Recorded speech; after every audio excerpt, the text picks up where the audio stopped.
चेह तथोपलभ्यते न अंतो न चादिर् न च संप्रतिष्ठ आश्वास्थ्यमेनं सुविरूढमूलम् असंगशास्त्रेण द्राणेन छित्त्वा असंगशास्त्रेण द्राणेन छित्त्वा गुरु कबीर के चरण नमो प्रगटायो सदपंथ मुक्ति प्रदाता सदगुरु धन्य पारखी सन। बोलिए श्री सदगुरुदेव की।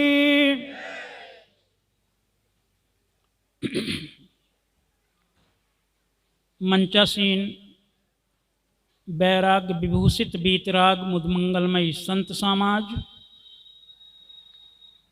आदरणीय सज्जनों, श्रद्धा मूर्ति माताएं एवं बहनें, अभी आप लोग पूर्व प्रवक्ता श्री साहिब जी के श्रीमुख से बड़े सुंदर शब्दों में मानव जीवन एवं इतर प्राणियों का तुलनात्मक अध्ययन आप श्रवण कर रहे थे कि मानव प्राणी श्रेष्ठ क्यों हैं इतर प्राणियों से, जबकि दैहिक दृष्टि से इतर प्राणियों में शक्ति भी अधिक है, कुछ दृष्टि में उनके अंदर में अनेकों अनेक क्षमताएं, किंतु फिर भी मानव को श्रेष्ठ। बहुत सुंदर शब्दों में आपने सुना। मेरे लिए भी आज्ञा हुई है, आज्ञा पालनार्थ कुछ कहने का प्रयास करूंगा। स्वाभाविक है शब्दगत त्रुटियां होना, मेरी उन त्रुटियों पर ध्यान न देते हुए शब्दों के भाव की ओर लक्ष्य बढ़ाएं, जिससे हमारा हित एवं कल्याण हो। सदगुरु कबीर की एक साखी पर थोड़ा सा विचार विमर्श।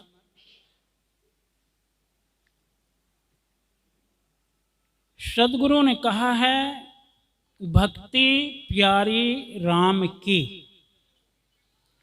जैसी प्यारी आग सारा पट्टन जरमुआ बहुर ले आवे मांग। भक्ति शब्द एक ऐसा शब्द है जो बहुमुखी है। जगत में ऐसा कोई प्राणी नहीं जो भक्ति ना करता हो। इस बात को सुनकर के थोड़ा आपको आश्चर्य लगेगा, क्योंकि अभी तक हम और आप सबों ने सुना है कि भक्ति केवल मानव ही कर सकता है, इतर प्राणी तो भक्ति कर ही नहीं सकता। बात भी बिल्कुल तथ्यात्मक है। किंतु यदि हम भक्ति शब्द का विश्लेषण करने जाएं तो भज सेवायाम धातु से भक्ति शब्द की निष्पत्ति होती है, जिसका तात्पर्य होता है सेवा करना। आप लोगों ने देखा होगा, जब पक्षियों के छोटे छोटे बच्चे होते हैं, वो भी अपने बच्चों को दाना चुनकर के लाके उसके मुख में डाल देते हैं। क्या ये सेवा नहीं है? ये भी तो उनकी सेवा है। जब सेवायाम धातु से भक्ति शब्द की निष्पत्ति होती है और सेवा ही भक्ति है, तो सेवा वो भी कर रहे हैं। प्रिय बंधुओं, किंतु केवल मैंने कहा था भावात्मक दृष्टि से नहीं, विवेकात्मक दृष्टि से भी हमें देखना है। सेवा कर तो रहा है पक्षी भी, किंतु वहां किंतु लगा हुआ है। ये किंतु, लेकिन, परंतु, बट ये बड़े खतरनाक शब्द हैं। महाभारत की रचना अगर ये किंतु ना होती तो महाभारत की रचना भी नहीं होती। तो ये किंतु में क्या रहस्य छुपा है भाई? ये किंतु में एक रहस्य छिपा है। पशु और पक्षी ही नहीं, मनुष्य भी अपने पुत्र परिवार की सेवा करता है केवल मोहवश, ना कि भक्ति के कारण। भक्ति इससे अलग की चीज है। और इसलिए सदगुरु कबीर ने भक्ति पर बड़ा जोर दिया है। सदगुरु कबीर ही नहीं, जितने भी मानव प्राणी हुए हैं उन्होंने भक्ति में जोर दिए हैं। चाहे वह ईश्वर की भक्ति हो, देवी देवताओं की भक्ति हो, चाहे वह माता पिता की भक्ति हो या किसी और की, भक्ति पर जोर सभी महापुरुषों ने दिया। पर सदगुरु कबीर एक विलक्षण है। सदगुरु कबीर का जोर कहां पर है? किसकी भक्ति पर जोर है? तो सदगुरु कबीर का जोर है गुरु भक्ति पर। गुरु भक्ति कर देते हैं सकल पाप को नाश, जैसे चिनगी आग की पड़ी पुरानी। सदगुरु कबीर का जोर किस पर है? गुरु की भक्ति पर। तो आइए मानस की एक चौपाई पर हम थोड़ा सा विचार विमर्श करेंगे। मानस में गोस्वामी जी महाराज ने सबसे प्रथम पंक्ति लिखी चौपाई। चौपाई की सबसे प्रथम पंक्ति में गोस्वामी जी महाराज ने एक नक्शा खींचा है भक्ति का। उसी पर थोड़ा सा आप लोगों के समक्ष कुछ विचार विमर्श करें। गोस्वामी जी महाराज ने लिखा कि बंदो गुरु पदो पदु में परागा, सुरुचि सुबास सरस अनुरागा, सुरुचि सुबास। गोस्वामी जी महाराज भी यहां पर सबसे प्रथम गुरु की वंदना करते हैं। गुरु के चरण कमलों की वंदना, एक बड़ी बारीकी यहां और दी गई। गुरु के चरणों की वंदना कर रहे हैं गोस्वामी जी। किसकी वंदना किए हैं? चरणों की। क्यों भाई? आज तक किसी गुरु ने चरण से ज्ञान दिया? जो भी गुरु ने आज तक दिया होगा तो मुंह से ज्ञान दिया हुआ, मुंह से बताया होगा, मुंह से उपदेश किया है। पर वंदना क्यों? क्या कारण है? कोई तो कारण होगा ना, क्योंकि बिना कारण के कोई कार्य, इसलिए कुछ तो कारण है जब चरणों की वंदना किया है। बंदो गुरुपद, दो शब्द अर्थ निकलते हैं। इस पद शब्द से दो अर्थ निकलता है। एक तो चरण का अर्थ निकलता है और दूसरा अर्थ निकलता है पद का तात्पर्य है आचरण से। पद का तात्पर्य है आचरण से। क्योंकि गुकारो अंधकार अस्यात् रूकारो तेज उच्यते। गु कहते हैं अंधकार को और रू कहते हैं प्रकाश को। जो हमें अंधकार से प्रकाश की ओर ले चलता है वो गुरु है। लेकिन कह करके नहीं, कह करके नहीं, करके। जैसी कहे करे जो तैसी, राग द्वेष निर्वारे, तामे घटे बढ़ियो तामे घटे बढ़े रतियो नहीं, यह विधि आप समारे। तो सदगुरु कहते हैं, यहां पर गोस्वामी जी ने कहा कि बंदम गुरुपद। अब हम दोनों दृष्टि से थोड़ा सा विचार कर लें पैरों की दृष्टि से भी विचार करें, और जो पद कहिए, स्थिर पद जो है, अपना पद, स्वपद, पद कहते हैं एक प्रतिष्ठा को भी। प्राइम मिनिस्टर का एक पद है, राष्ट्रपति का एक पद है, मुख्यमंत्री का एक पद है, ऐसे ही गुरु का भी एक पद है। अब हम दोनों दृष्टि से थोड़ा विचार करें, क्योंकि पद शब्द बड़ा ही मार्मिक शब्द है। सज्जनों, पूरे शरीर का वाहन कौन करता है? पूरे शरीर का भार को किसने संभाला है? पैरों ने संभाला है। दूसरी बात, पैर हमारे प्रगति पूर्ण हैं, पैर प्रगति करते हैं, इसलिए पैरों की वंदना। और तीसरी बात बताऊं आपको, क्योंकि व्यक्ति को जब भी अहंकार होता है तो कभी किसी के पैरों में अहंकार आज तक हुआ ही नहीं।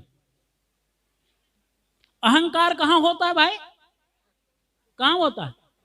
अहंकार होता है सिर में, होता है ना। और जब सिर में अहंकार होता है और सिर की पूजा करनी होती है तो फूलों से या रुपये पैसे से नहीं करेंगे आप। अहंकार की पूजा जब होगी तो जूतों से, लाठी से, डंडों से पूजा होगी। इसलिए गोस्वामी जी महाराज पैरों की वंदना कर रहे हैं कि पैर में कभी अहंकार होता ही नहीं, और यदि जिसे अहंकार हो गया तो उसकी प्रगति वहीं रुक जाएगी। इसलिए गीता में कहा, अहंकारम बलम दर्पम कामम क्रोधम च संश्रितः यहन्ते काम भोगार्थ मन्या एनार्थ संचयान। इसलिए गोस्वामी जी महाराज यहाँ क्या कहते हैं कि बंदों में गुरु पद, चरणों की वंदना, और साथ में आचरण की वंदना है। पद, पद कहते हैं आचरण को। इसलिए बड़ा सुंदर एक श्लोक आता है,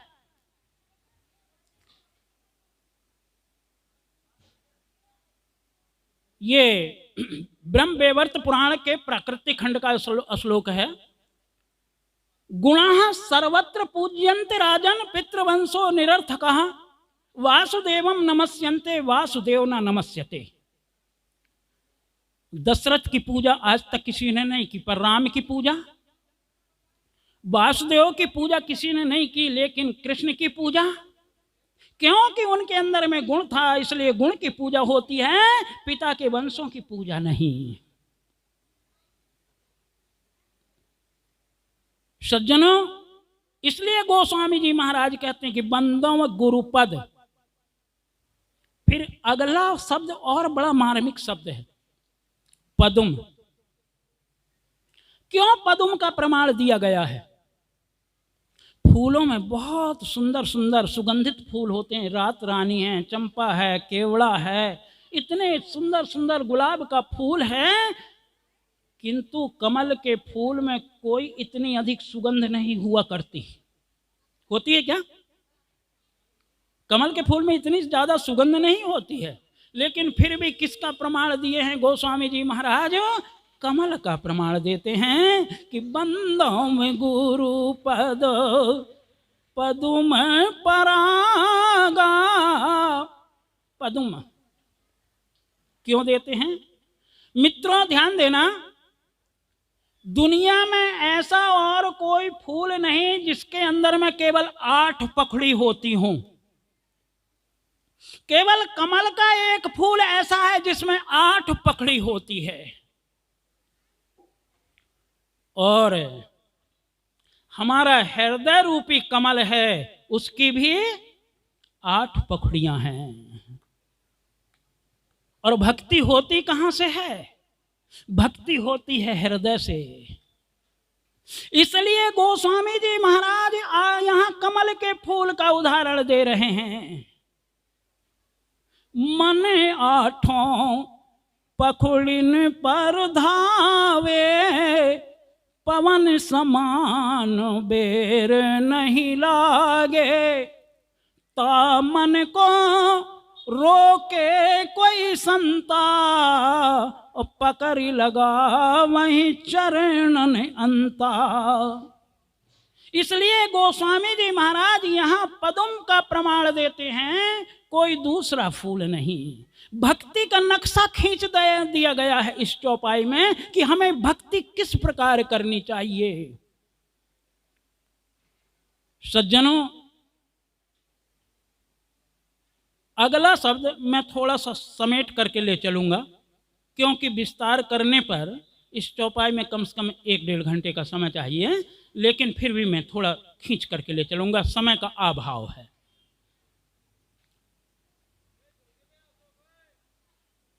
अगला शब्द गोस्वामी जी महाराज ने रखा पराग। ध्यान देना, पराग। पराग कहते किसे हैं? पराग कहते हैं श्रद्धा। हमारे अंदर में जो श्रद्धा होती है उसका नाम है पराग। दूसरी बात एक बताऊं आपको, जिसके हृदय में अगर श्रद्धा नहीं तो ज्ञान का अधिकारी कभी हो सकता नहीं। ठीक उसी प्रकार से जिस प्रकार यदि जिस फूल में पराग ना हो, उस फूल से फल की आशा कभी मत करना मित्रों। उस फूल में फल लग ही नहीं पाएगा, बिना पराग के कभी फल में फूल में फल नहीं आ सकता। इसी प्रकार जिस हृदय में अगर श्रद्धा नहीं हो तो ज्ञान रूपी फल कभी नहीं लग सकता। लेकिन ध्यान देना, श्रद्धा अंधश्रद्धा नहीं होनी चाहिए। श्रद्धा कैसी होनी चाहिए? श्रद्धा विवेकवती होनी चाहिए। इसलिए कहा श्रद्धावान लभ्यते ज्ञानम तत् संयते इंद्रियः ज्ञान लब्ध्वाम परम शांति मचिरेणादि यदि गच्छति। श्रद्धावान को ही ज्ञान प्राप्त होता है। इसलिए श्रद्धा होनी चाहिए, लेकिन श्रद्धा कैसी होनी चाहिए? महापुरुष कहते हैं सत्या सत्य विवेकनी बुद्धि, जिसकी बुद्धि सत्य और असत्य को छानबीन करने में निपुण हो, वह ऐसी श्रद्धा वाला व्यक्ति ही ज्ञान की उपलब्धि कर पाता है। इसलिए गोस्वामी जी ने पराग शब्द रखा है। पराग का तात्पर्य है श्रद्धा।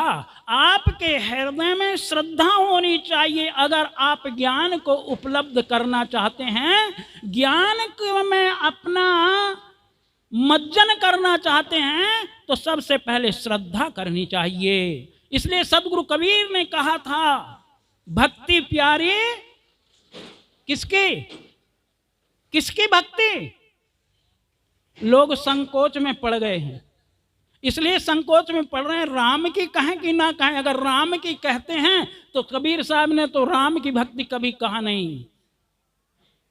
लेकिन मत घबराओ, घबराने की जरूरत नहीं। कबीर साहब ने राम की भक्ति बताई है। हाँ, एक बात जरूर है, इसमें कुछ संधि है। राम कौन है ये बात एक अलग है। राम कवन पूछूं मैं तो ही। मानसकार कहते हैं, मानसकार के हृदय में भी शंका थी कि राम वही है कि कोई और है। प्रभु सोई राम की अपर कोई जाहि जपत त्रिपुरारी। वही राम है कि कोई और राम है, इसलिए संशय था। पर कबीर साहब तो निराकरण कर देते हैं। राम नाम से भ्रम में मत पड़ जाना। राम किसका नाम है? जिसमें योगी जन रमण करते हैं वह है राम।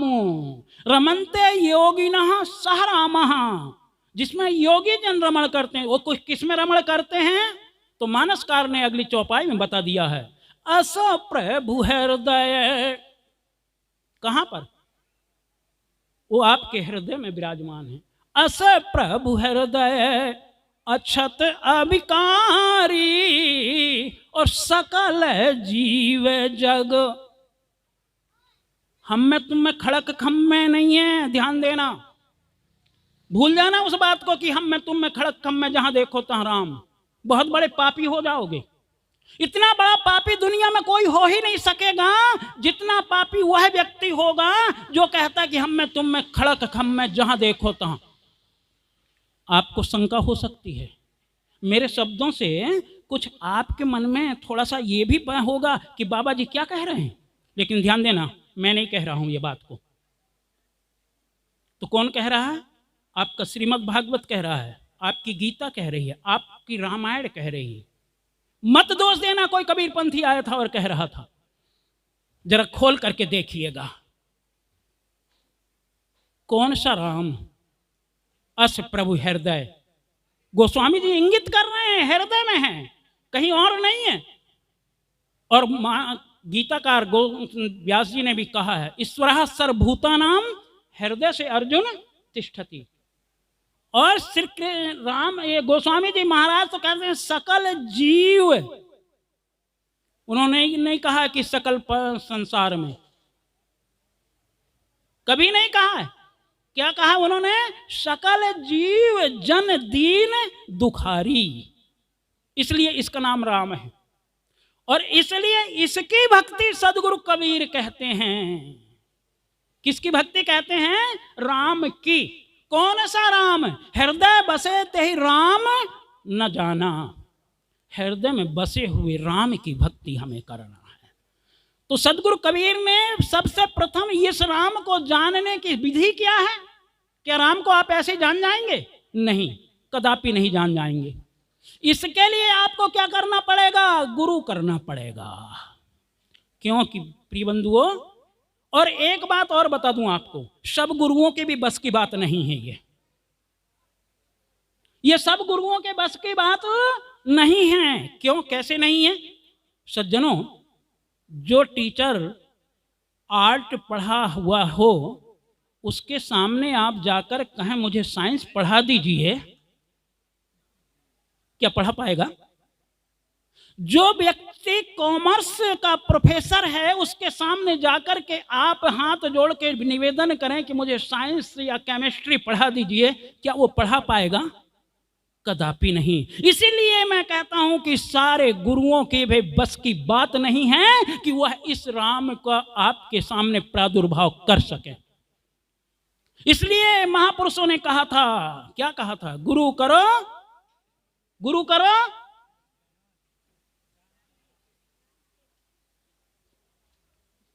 और आगे क्या है? बहुत सुंदर। इसीलिए मैं कहा करता हूं, हम कहां कहां भूले हैं। हम भी अपने पूर्वजों पर चलते रहते हैं, कहते तो हैं विवेक करो विवेक करो, लेकिन हमारा विवेक बिल्कुल खाली पड़ा हुआ। यह है परीक्षा। अगर पानी में जहर मिला हो, छान लो, क्या आप बच जाओगे? अगर पानी नाली का हो और छान ले, पीने के योग्य हो सकेगा? आप जानते हैं गुरु कामी क्रोधी लोभी मोही है। गुरु कर लें आप जानने के बाद, क्या उससे कल्याण होगा? कदापि नहीं। इसलिए भूल जाओ इस चौपाई को, उलट दो इसे। गुरु करो छान कर और पानी पियो जान कर। पानी पीने के योग्य है या नहीं, और गुरु करने के योग्य है या नहीं, इसलिए गुरु जान करके करो। प्रिय बंधुओं, हमें हर जगह विवेक की महती आवश्यकता है। सदगुरु कबीर कहते हैं, बिना विवेक सकल जग भर में, माया जग भर माया। हम बिना विवेक के भरम रहे हैं। ये दूसरों के लिए नहीं, हम अपनों के लिए भी है। जो कुल्हाड़ी दूसरे के पैर को काट सकती है, वही कुल्हाड़ी मेरे पैर में लगने पर मेरे पैर को भी काट सकती है। इसलिए पक्षा पक्षी के कारणे सब जग रहा भुलान, निरपक्ष होए के हरि भजे सोई संत सुजान। इसलिए सारे पक्षों को एक तरफ करके निष्पक्ष दृष्टि से देखिएगा, तब आप उस सत्य तक पहुंच पाएंगे। यदि आपके अंदर में भी पक्ष है तो आप उस सत्य का अवलोकन नहीं कर पाएंगे। इसलिए क्या करना होगा? सदगुरु कबीर ने कहा है, गुरु करो छान कर। मैं अपने मूल स्थान पर आऊं। जिस चौपाई को मैं थोड़ी देर के लिए छोड़ दिया था, उसी चौपाई पर आकर के फिर हम जुड़ें। बंदों में गुरु पद पदों में परागा, सुरुचि सुबास सरस अनुरागा, सुरुचि सुबास। सुरुचि, अच्छी रुचि। सज्जनों, अगर हमारे अंदर में श्रद्धा है। आगे का शब्द पराग, पराग से आप जुड़ें।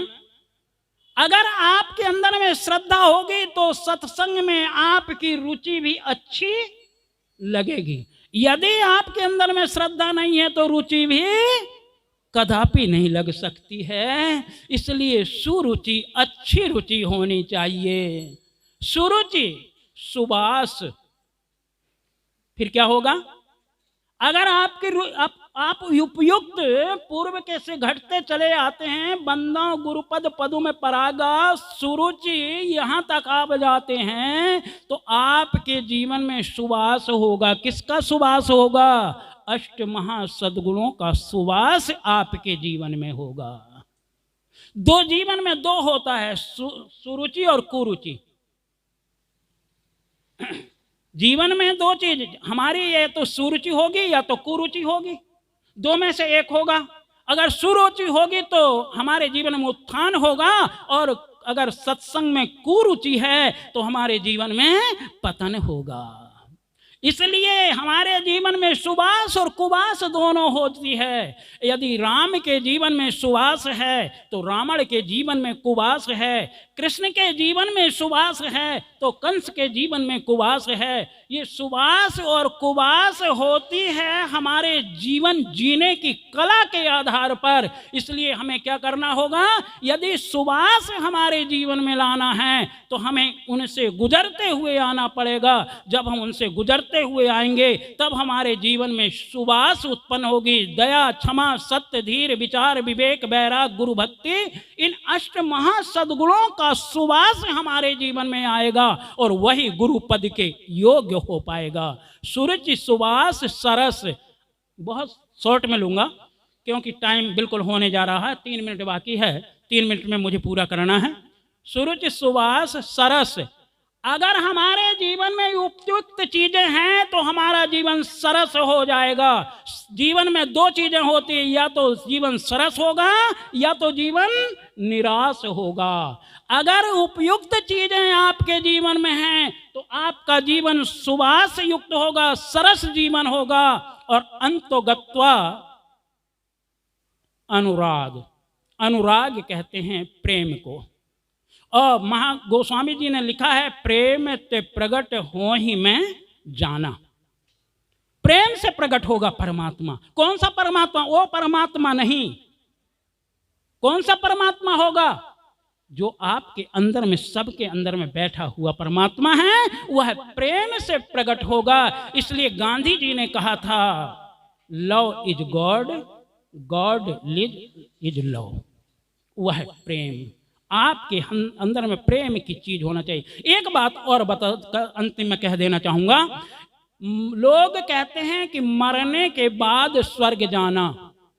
मित्रों, संशय हो सकता है आपके जीवन में कि आप मरने के बाद स्वर्ग जाएं या ना जाएं, लेकिन मैं दावा से कहता हूं, यदि आप प्रेम को अपना लें तो स्वर्ग को आप अपने घर में उतार सकते हैं। यदि सास बहू में प्रेम हो जाए, पिता पुत्र में प्रेम हो जाए, देवरान जेठान में प्रेम हो जाए, ननंद भौजाई में प्रेम हो जाए, प्रेम का वातावरण एक आच्छादित हो जाए तो स्वर्ग जाने में संशय हो सकता है, किंतु स्वर्ग को अपने घर में उतारने में कोई भी संशय नहीं। बस अधिक न कहते हुए वाणी को इसी जगह विराम दूं, क्योंकि अभी समय जवाब दे रहा है, समय कर रहा इनकार है, और सबके हृदय में बैठे हुए उस परम पिता को मेरा नमस्कार है।